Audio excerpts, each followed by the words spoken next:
¡Viva las Fuerzas Armadas! ¡Viva el Perú!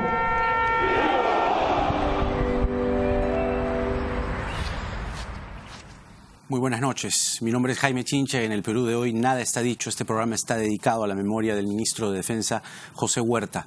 Aún no salimos del shock que significó enterarse a las 10 de la mañana.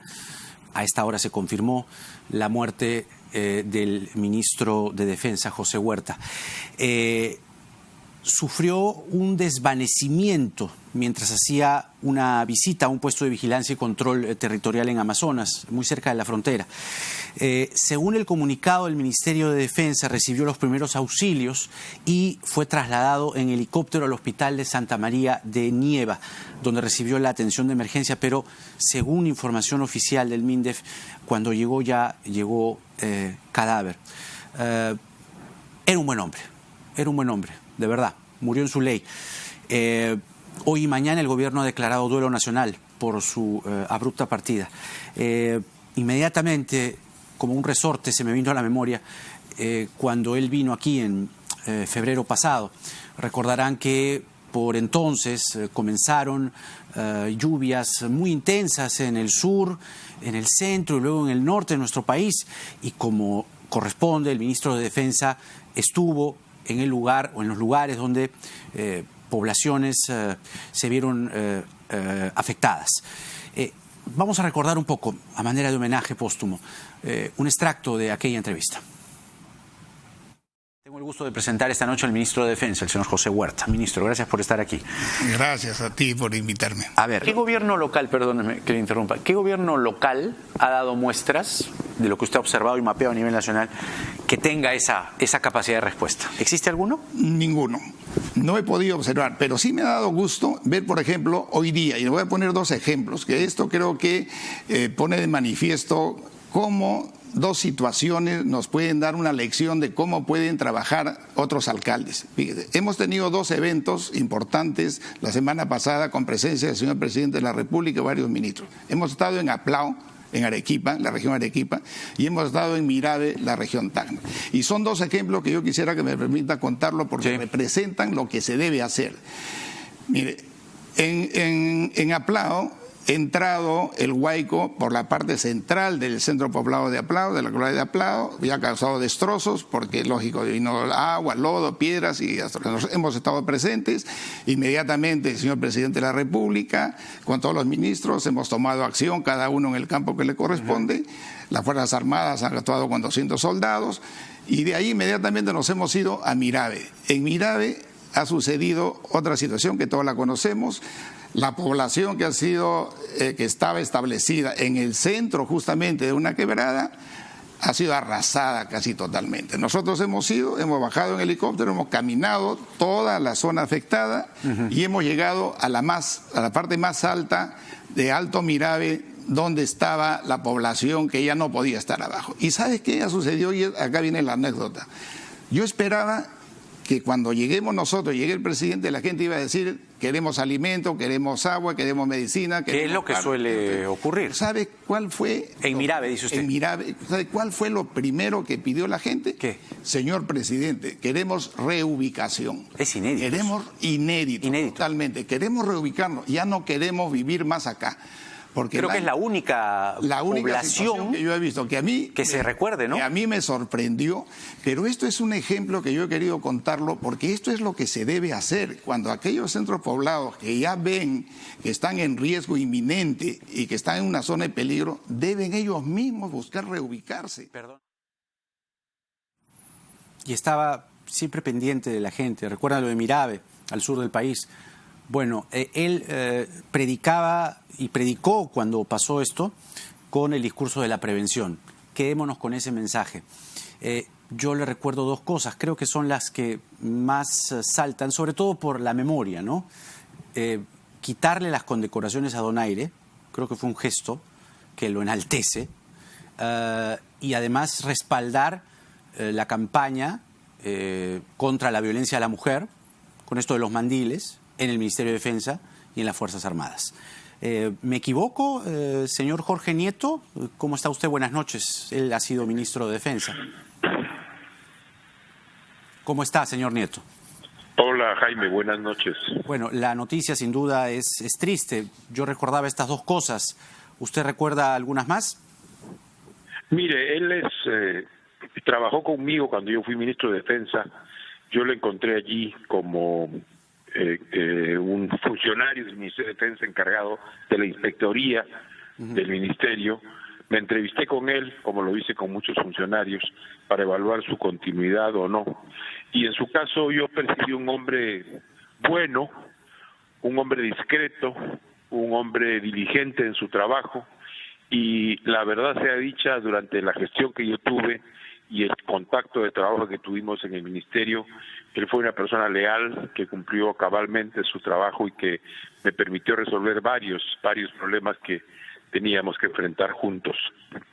Y ahora pues nos encontramos con esta noticia y yo quisiera remarcar un hecho. A ver. La muerte lo sorprende cumpliendo con su deber. Así es, murió en su ley. Murió en su ley como un militar que está trabajando y haciendo su trabajo, en este caso como ministro de Defensa, y en un lugar como una de las fronteras nuestras, que es parte precisamente de las tareas que cumplen nuestras Fuerzas Armadas. Así es. Ahora, ¿cómo queda el sector defensa? ¿Cuál es la proyección que usted ve? Sin duda esto es un golpe inminente, digamos, o inexorable. Pero ¿cómo levantamos esto? Bueno, yo en la mañana de hoy he dado mis condolencias al primer ministro, al presidente de la República. Por supuesto, también he declarado mi mensaje de pésame a la familia, a la esposa, a los hijos. Y yo creo que el ministerio tiene que seguir haciendo las tareas y los planes que estaban preparados, seguirlos desarrollando. El presidente verá en tiempo prudente el nombramiento de una persona que trate de continuar con el trabajo que estaba haciendo el ministro Huerta. Así es, señor Jorge Nieto Montesinos, exministro de Defensa, muchas gracias por esta comunicación telefónica y sobre todo por ayudarnos a recordar la memoria del ministro Huerta, que esta mañana nos dejó de manera abrupta. Que tenga buena noche, hasta la próxima. Gracias, Jaime. Un hombre bueno. Quisiera dejar esa idea, un hombre bueno. Eso, pienso lo mismo, lo dije hace un momento. Lo recordaremos como un hombre bueno. Y eso es notable, eso ya es mucho. Gracias nuevamente. Muy bien, está con nosotros el alcalde de Lima, Jorge Muñoz. ¿Cómo está, alcalde? Bienvenido. Muchas gracias por estar aquí. Muy buenas noches, Jaime. Lo primero que quiero decir es dar mis condolencias a la familia del ministro Huerta y recordarlo así como tú lo has presentado, ¿no? Como una buena persona. En abril de este año tuvimos una reunión de trabajo en la municipalidad. Él fue con un grupo de personas justamente para trabajar temas de prevención de riesgos de desastres, ¿no? Y siempre preocupado en ese aspecto, buscando que la ciudad estuviese lo mejor prevenida y preparada sobre todo. Así es. Vamos a pasar ahora a los temas que nos reúnen. Convocan esta noche. Usted ha anunciado que en 45 días se van a conocer los resultados de la renegociación de los peajes, que es un tema muy sensible para la gente. ¿Por qué? Porque están manchados por la corrupción. Esto atiza un poco más el tema peajes con lo que anoche hemos conocido a través de Latina.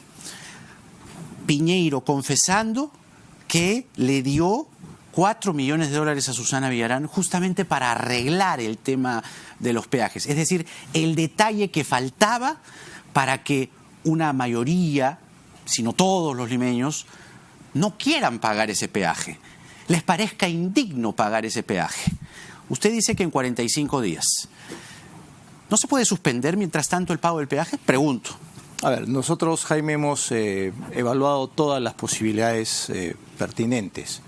Es muy fácil ser irresponsable, como he escuchado a algunas personas que irresponsablemente dicen hay que cortar los peajes, hay que suspender los peajes, hay que hacer cosas manu militari. A mí también me gustaría poder tomar una decisión muy rápida en ese sentido, porque estos peajes están manchados por la corrupción. Pero lo que no se puede hacer es ser irresponsables. Por eso que nosotros hemos ido por un proceso de evaluación conjunta, donde hemos logrado que las dos empresas concesionarias se sienten, obviamente por separado, y además con la presencia del Ministerio de Economía y Finanzas y de la Contraloría. ¿Para qué? Para buscar el reequilibrio de unos contratos que no fueron equilibrados, que nunca pasaron por el MEF, nunca tuvieron cláusulas anticorrupción, que están desbalanceados en lo económico-financiero, en lo legal, en lo técnico, en lo social, y hay que buscar que dentro del marco de la ley estas cosas se puedan recomponer. Pero, a ver, es cierto que usted está en la gestión y quizás sea distinto cuando uno lo dice fuera de la gestión. Lo dice como ciudadano que tributa, como ciudadano que le resulta abominable confirmar lo que ya se sabía. Porque cuando se denuncia esto el año 2013, había un halo de corrupción que envolvía eso. Porque si no, claro, miren, lo está diciendo Piñeiro, encarecieron los peajes para darle a Susana la coima. Es decir, es una vergüenza. Explíquenos, por favor, ¿en qué nos puede resultar desfavorable aplicar esta herramienta de la suspensión? Yo no digo que adelante el calendario de los 45 días, usted lo tiene ya programado así, pero que se suspenda, que haya un gesto y que diga usted, vamos a suspender este pago. Sí. ¿En qué nos afecta? A ver, primero que nada, quiero regresar a lo que tú acabas de mencionar. Una cosa es estar en la cancha y otra cosa es estar en la tribuna. Quien juega el partido en la cancha lo ve y lo siente de una manera, el de la tribuna es un entrenador, es un espectador, es alguien que va a decir muchas cosas probablemente. Y a veces yo digo, a los que critican mi caminar, yo les prestaría mis zapatos, para que caminen con mis zapatos. En esa línea, Jaime, nosotros lo que tenemos es algo muy claro. Tenemos un contrato que está vigente. Hay algunos que dicen que el contrato podría anularse hoy en día. Eso no es cierto. Hay que ser muy claros en ese sentido. El Ministerio de Economía y Finanzas, en el año 2017, le envió a la Municipalidad de Lima una comunicación donde hablaba de la nulidad del acto administrativo. Como abogado que soy, te tengo que decir, la nulidad de un acto administrativo no es la nulidad del acto jurídico, es decir, del contrato. Se refería al momento previo, es decir, al momento donde se había consagrado la posibilidad de que se firme el contrato. Y esa nulidad del acto administrativo solamente se puede declarar en sede administrativa, es decir, en la propia municipalidad, en el término de un año. Los contratos, uno comenzó en el 2009 y el otro comenzó en el 2013. Entonces, ni siquiera el acto administrativo podía ser anulado. Ahí hay un tema donde algunos han confundido las cosas. Por ende, si vamos a lo que es el acto administrativo, tenemos contratos que no nos gustan a nosotros pero tampoco. Por eso, ¿qué podría pasarle a la municipalidad? Voy a explicarlo. Nos empapelan. Voy a explicarlo porque creo que esto es muy importante. Entonces, tenemos dos contratos que están vigentes. Uno con lo que es Rutas de Lima y el otro con lo que es Línea Amarilla. Así es, INSI y LAMSAC. Así es. Eso es el tema es el siguiente. Estos contratos están entonces hoy vigentes y hay cláusulas que son las cláusulas que están establecidas. Tú puedes, por alguna causal debidamente establecida en el contrato, hacer el uso de la resolución por esa causal. El 17.7. Pero también puedes hacerlo por resolución unilateral del concedente. Es decir, porque tú consideras que esto debe ser así. Si usas una u otra situación, vas a tener que compensar a la empresa por los gastos que han habido y por las inversiones que han realizado, también más indemnizaciones.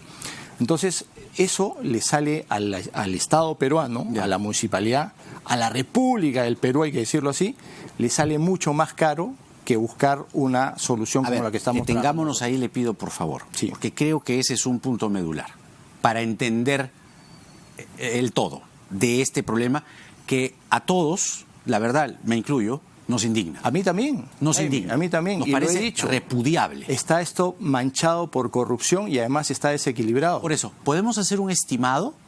¿Cuánto nos costaría? Por ejemplo, si nos da pues nos da el arrebato, nos da la decisión que nos sale, perdóneme, del forro. Entonces decimos, ¿sabe qué? No le pagamos, porque no le pagamos la Línea Amarilla, no le pagamos a Rutas de Lima, porque esos contratos se gestaron con corrupción. Sí. Y a cambio de eso, la alcaldesa de ese momento, Susana Villarán, recibió coimas. Si quisiéramos hacer eso, ¿cuánto nos cuesta? Nos salen miles de millones de dólares. Miles de millones de dólares. Eso está establecido. Hay montos, no los tengo acá, pero te los puedo hacer llegar mañana. Los tenemos evaluados nosotros y son cosas que no nos convienen como Estado peruano. De eso usted está seguro. Absolutamente. Y en el interín también te quiero decir, Jaime, que tenemos 2 arbitrajes internacionales. Un arbitraje internacional, el de Rutas de Lima, se está ventilando en Washington y ahí hemos pedido nosotros la nulidad, porque la nulidad no la puede decir a estas alturas del partido, la nulidad del contrato no la puede decir, ni argumentar, ni expresar, ni lograr la propia municipalidad. Tiene que ser un tribunal arbitral en este caso, porque esa es la sede que está ventilando el tema. Y el otro caso, el de Línea Amarilla, se está viendo en París. Y tú sabes que ahí, en ese caso, no hemos podido pedir nosotros la nulidad porque ese arbitraje lo inició Línea Amarilla y la municipalidad tenía la posibilidad de reconvenir. Pero ¿qué pasó en la etapa? ¿Cuándo fue eso? Eso fue en la época del señor Castañeda. Ya. Pero tú sabes lo que hizo el procurador, renunció a su derecho a reconvenir, es decir, a contrademandar. Entonces, fíjate que ahí hay otra situación. ¿Y sobre qué caso en particular está hablando usted? Ahí estamos hablando de un arbitraje que tenía que ver con el PEX, el uso del PEX. Ajá. Y algunos temas de las tarifas. Este peaje exclusivo. El peaje exclusivo de Compra Línea una Amarilla. calcomanía Correcto. y se levanta inmediatamente Pero la... ahí la municipalidad pudo haber reconvenido si es que el procurador no hubiese renunciado a esto. ¿Qué cosa hemos hecho con el procurador? Lo hemos denunciado. ¿Quién es este procurador? El nombre no lo tengo acá ahora en este momento, pero lo hemos denunciado al procurador, te lo voy a proporcionar para que tú lo tengas y lo puedas manejar con tus televidentes, ¿no? Ajá.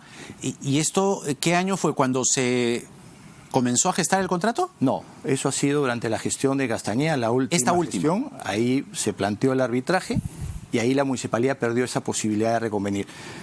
Fíjate, Jaime, a nosotros nos han dejado las cosas totalmente manoseadas por la corrupción, muy desordenadas, y lo que nos corresponde como autoridades serias, responsables y además que no tienen la plata para estarla gastando como si fuese una fiesta, una farra, estamos entrando en este proceso de renegociación, donde las empresas han sido notificadas con una serie de temas que se han puesto sobre la mesa, como por ejemplo, cláusulas anticorrupción, les estamos exigiendo a las 2 empresas, como por ejemplo, vías alternas en aquellos lugares donde no hay vías alternas, finalizaciones de las obras que no se han finalizado, que se han dejado botadas, como por ejemplo el Derby y lo que es Ramiro Prealé, como lo que es el óvalo de Cantacallao, etcétera. Y también estamos hablando de lo que son tarifas. Ya, ok, entonces en 45 días, dice usted. 45 días hábiles desde hace 3 semanas atrás que se dio el acuerdo de consejo. Estamos hablando que eso debería Estaremos llegando nosotros a los primeros días de agosto. Primeros días de agosto, entonces deberíamos deberíamos de tener decisión. Los frutos del caso, producto de la negociación. Ya, pero a ver, ¿cuáles son, cuando uno negocia, parte de criterios y además establece un punto de partida, ¿no? Usted el punto de partida que ha dado es aquí estos peajes están manchados por la corrupción. Y la corrupción, de acuerdo a lo que hemos escuchado anoche, o hemos reconfirmado anoche, implicó subirle el precio al peaje. Es decir, Piñeiro dice, sí, se subió el peaje de la Línea Amarilla porque a cambio de eso le dimos $4 millones a Susana Villarán. Ustedes están considerando, dentro de el fruto de esta renegociación, que el precio de los peajes baje. Está puesto sobre la mesa. Van a bajar. Esa es una de las cosas que se han puesto sobre la mesa en función a todas estas cosas que nosotros hemos comprobado de los desequilibrios y que además hemos escuchado con esas afirmaciones como las que tú acabas de mencionar. Bajan los peajes, 1, ese es lo que están pidiendo. 2, que se terminen las obras. Que se terminen las obras, que sean rutas alternas también donde no las hay. Fíjate, en el caso de Línea Amarilla está casi al 100%, tiene 99% de obra. Ahí está prácticamente todo terminado. Rutas de Lima sí tiene algunas cosas todavía por hacer, ¿no? Varias. Como son las que he mencionado. Me explicaba el otro día, y esto también puede servir a manera de mirar los primeros 6 meses de su gestión, que el trazo de la avenida Ramiro Prialé, proyecto a cargo de Rutas de Lima, pasaba por el Colegio Mayor Sí. de Chaclacayo. Sí. ¿Y eso ya se resolvió? A ver, tenemos nosotros que desde la zona de donde tú doblas en Ramiro Prealé para entrar a la carretera central, hacia la zona de adentro, viene el tramo, hay un tramo 1, vamos a decirlo así. Tramo 1 y tramo 2 no hay problema. Pero desde la zona de Huampaní hasta lo que es el puente de Los Ángeles, Que se supone donde termina. que es donde termina, que es el tramo 3 de esta parte, eso está plagado de problemas. Es un tramo o una ruta que se diseñó muy mal. ¿Quién Yo la no sé, diseñó?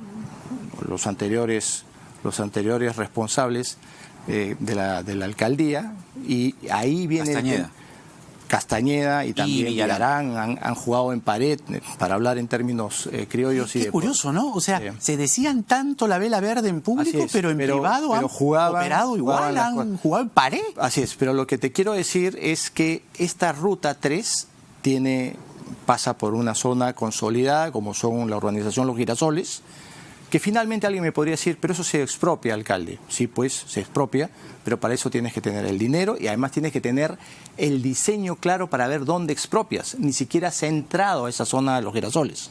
Se le ha mirado por arriba nomás, probablemente. ¿Usted le está pidiendo a Rutas de Lima que tenga la solución en 45 días? No, ahí vamos a entrar a un tema que te voy a explicar. A ver. Pero tienes Girasoles, tienes la hidroeléctrica de Huampaní, que también la tendrías que cortar. Imagínese. Y eso podría afectar lo que es luz para Lima. Por Dios. Y tienes lo que tú has mencionado claramente, que recuerdas de una entrevista previa, que este trazo corta el Colegio Mayor. Es de locos. Es una cosa... Es de locos. Jaime, de locos, de gente complaciente, de gente que ha hecho Pero además, estas negociaciones de una mala manera, ¿no? El Colegio Mayor ya funcionaba. Sí. Cuando estaba en Castañeda el año 2000, claro, eso fue en el gobierno de García 2. Sí. O sea, 2008, 2009, 2010. ¿Cómo van a poder hecho un trazo pasando por encima de un colegio? Lo que pasa es que muchas de estas cosas se hicieron un poco al guerrazo y ya sabemos qué motivaciones pueden haber habido, ¿no? El problema es que ahora, ¿por dónde va a pasar?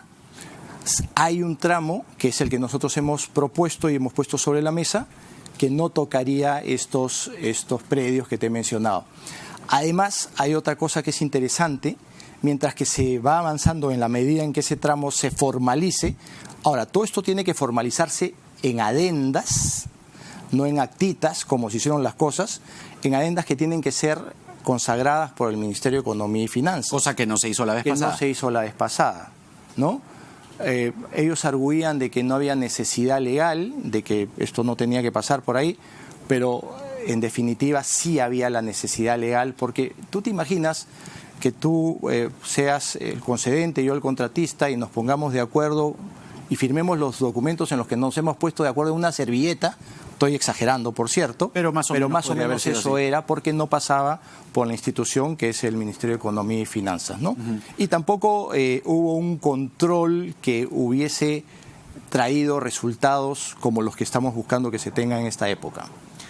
Cuando usted asume la alcaldía de Lima, ¿usted vislumbró todo esto? O sea, ¿proyectó estas cosas? ¿Tenía una idea de que se iba a encontrar con todo este camión de corrupción? Mira, sabíamos que nos íbamos a encontrar con cosas desordenadas, con cosas escondidas, porque no nos dieron ninguna información, todo lo negaban, todo lo bypaseaban, pero nunca pensamos que esto iba a tener ese nivel de profundidad en cuanto a las cosas hechas de mala forma o mal diseñadas, ¿no? Profundidad en cuanto a corrupción. Corrupción también, sin duda, sí, y por eso, lo que ya se está sabiendo y lo que se está comprobando, ¿no? Y eso es posible que haga retrasar varias de las cosas que usted está planeando en un tiempo determinado. Caso Vía Expresa Sur, que usted fue con Graña y al final la cosa se quedó ahí. Quisimos reactivar un proyecto que estaba firmado en el año 2013, en la época de la señora Susana Villarán, y que era un proyecto que sobre el papel lucía muy bien porque era la continuación de la Vía Expresa, ese sueño que se tiene hace 60 años de tenerla terminada en la Panamericana Sur, y además con una reserva de vía muy importante para lo que era la prolongación del metropolitano, ya que nosotros estamos desarrollando el metropolitano en la zona norte veíamos que esto se podía desarrollar en la zona sur también y hubiésemos tenido un metropolitano que conectase desde San Juan de Miraflores hasta lo que va a ser la estación última en Caraballo, la de Chimpuogyo. Eso hubiese sido algo muy bueno. Por eso que quisimos reactivar este proyecto, pero lamentablemente no lo hemos podido reactivar por las razones que han saltado todas estas cosas y todas estas evidencias de corrupción, ¿no? Ya, pero entonces, ¿en qué quedamos con la vía expresa sur? Usted me dijo en la entrevista pasada que Graña estaba evaluando vender la concesión. Estaba evaluando y sigue en ese ¿Siguen proceso. evaluando? Sigue en ese proceso. Mientras tanto, nosotros estamos viendo cuál podría ser la salida técnica también, porque esa es una concesión que está firmada a la fecha. Y es de la misma manera.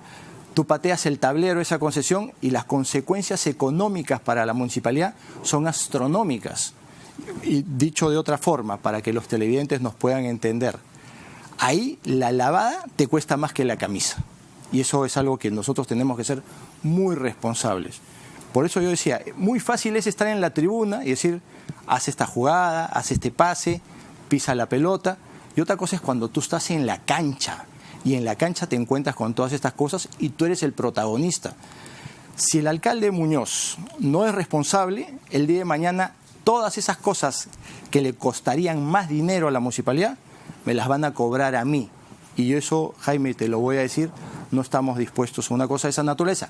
Lo que sí estamos dispuestos a ser muy enfáticos a que la renegociación sea exitosa para que se recupere el equilibrio de contratos que fueron desequilibrados desde el principio. A ver, entonces, lo que usted está garantizando esta noche es que la renegociación se va a poner del lado de la gente. Sin duda, el ciudadano es el eje central de nuestro mensaje y de nuestro las quehacer. variables que ustedes están considerando, ya me dijo usted que es bajar el precio del peaje. Ese es uno de los ¿En alguna variable está el hecho de que las empresas se vayan? Mira, esa es la última ratio, porque si las empresas se van, vamos a tener que pagar estos dineros que te si decía. usted le dice, una de mis peticiones es que baje el precio, las empresas dicen no, ¿qué hacemos? Se podría romper la negociación y ahí eventualmente tendríamos que llegar a situaciones extremas. Por eso, o sea, no se va a quedar la situación tal cual. Eso es lo que me gustaría que la gente lo escuche claramente. El statu quo no juega a favor de los ciudadanos. No, pues me refiero. Y yo no lo voy a permitir. Me refiero. En 45 días hábiles, lo que se resuelva en la renegociación no va a ser lo mismo. Lo que yo he dicho, Jaime, es que como la gente tiene que saber que estas son cosas que se están trabajando y se están haciendo en función al ciudadano, que vamos a mostrar frutos dentro de los 45 días hábiles. Eso es lo que nos hemos autoimpuesto, que los frutos sean por eso, bajar el precio y que ellos se comprometan a terminar sus obras. Entre otras cosas, ¿no? Porque lo de la ruta alterna en Puente Piedra, por ejemplo, es un escándalo. Pero tú sabes que eso no estaba en los contratos tampoco, o en el contrato de... O sea, no lo pidieron los alcaldes anteriores. No está. Bueno, pero ya sabemos que eso tuvo millones de razones, Así es, pero te das cuenta que eso, hay gente que dice, ¿y las rutas dónde están? Ni siquiera estaban establecidas en... O sea, ¿no están ni diseñadas? ¿Es lo que usted está diciendo? No están ni diseñadas. No son exigencia legal del contrato de Rutas de Lima y no están diseñadas. Pero nosotros, por eso Rutas de Lima puede decir, oye, pero acá no está en el contrato. Pero nosotros estamos viendo algunas alternativas puestas sobre la mesa y si esas alternativas no se logran en virtud de la negociación, nosotros tendremos que buscar algunas otras alternativas que también hemos vislumbrado que se pueden realizar como obra municipal.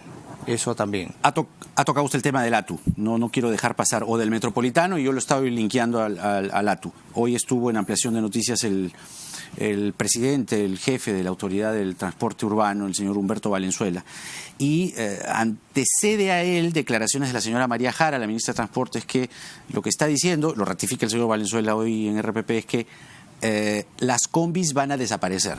O sea, que se han propuesto desaparecer las combis, que no están en el marco, en el diseño del nuevo sistema de transporte, que todavía parece un sueño, los colectivos informales.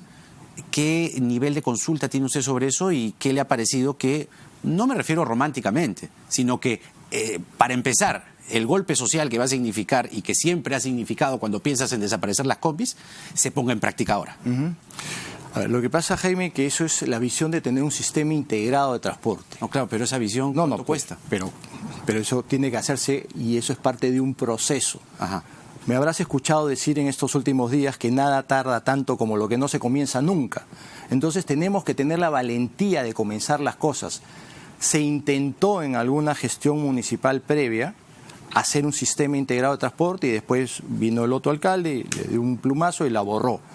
Pero lo cierto es que tú tienes que pasar de vehículos menos eficientes a vehículos más eficientes.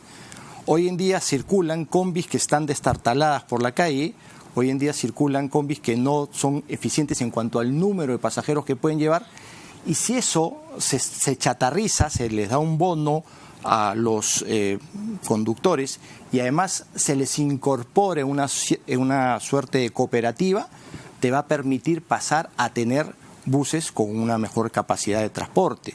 Entonces, o sea, eso en la pizarra suena muy bien. Susana Villarán lo decía muy bien. O sea, me refiero que lo verbalizaba muy bien. Lo que quiere decir entonces es que usted sí ratifica lo que ha dicho la señora Jara, la ministra de Transportes. Es que las combis van a desaparecer de Lima. Yo creo, Jaime, que debe haber un sistema integrado de transporte. Yo también. No puede haber lo que tenemos hoy en día, que son pequeñas unidades y además algunas obsoletas, destartaladas, que no le dan un buen servicio al ciudadano. Pues usted ratifica lo que dice Jara. Sí, me parece. Las combis van a desaparecer. Me parece de Lima. que esa es una visión interesante que debe ser la visión que impulse a tener un sistema integrado de transporte. Le pregunto, ¿será posible?